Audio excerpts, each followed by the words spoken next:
My name is Charlotte, and I am 27 years old.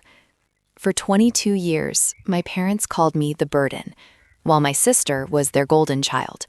And that truth shaped every corner of my life long, before the family reunion that changed everything. I grew up in a house where silence was safer than speaking, and where my existence felt like an inconvenience that everyone tolerated but no one wanted. My earliest memories are of my mother sighing when teachers praised me, of my father shaking his head as if my achievements were stains he had to wipe away, and of my sister basking in a light that never once fell on me. She was beautiful, confident, adored, the child they bragged about to neighbors and relatives, while I was the one they warned about, the one they whispered would never amount to much. Every childhood pain and golden child favoritism. Birthday felt like a reminder that I was costing them something. Money, time, pride, and they never let me forget it. If I asked for help, I was told I was ungrateful. If I succeeded, they said it was luck. If I failed, they said it proved their point. At school, I learned to smile so people wouldn't ask questions. At home, I learned to shrink so I wouldn't be noticed. My sister learned to laugh loudly, to interrupt, to shine, and my parents rewarded her for it. They called her their miracle, their future, their only hope, while I was the burden they carried like a secret shame. Family gatherings were the worst. Aunts would pinch my cheeks and say I should be more like my sister. Uncles would joke that I was too quiet, too serious, too much trouble. My parents never corrected them. They smiled, nodded, agreed. By the time I was a teenager, the word burden wasn't just something they said. It was something I believed. I worked harder than anyone because I thought I had to earn my right to exist. I took extra shifts, saved every coin, paid my own way whenever I could, hoping that one day they would look at me differently. They never did. When I got into college on a partial scholarship, my father told me not to embarrass the family by failing. When my sister dropped out twice, they paid her tuition again and again and called her brave for finding herself. When I graduated, they skipped the ceremony because my sister had a party to attend. When I moved out, they didn't hug me.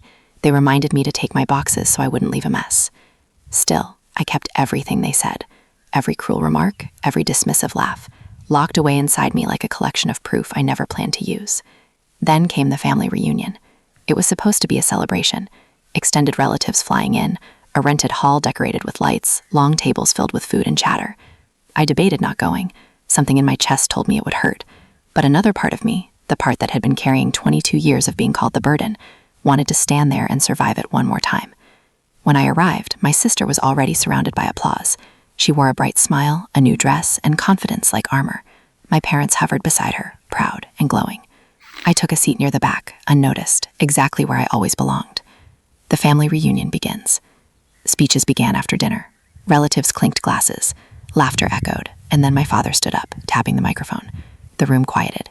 He smiled the smile I knew too well, the one that never reached his eyes when he looked at me. He talked about family, about legacy, about pride. And then he said it loud and clear, with everyone listening. We only have one daughter we're proud of. My sister laughed, not nervously, not awkwardly. She laughed like it was a joke we were all meant to enjoy.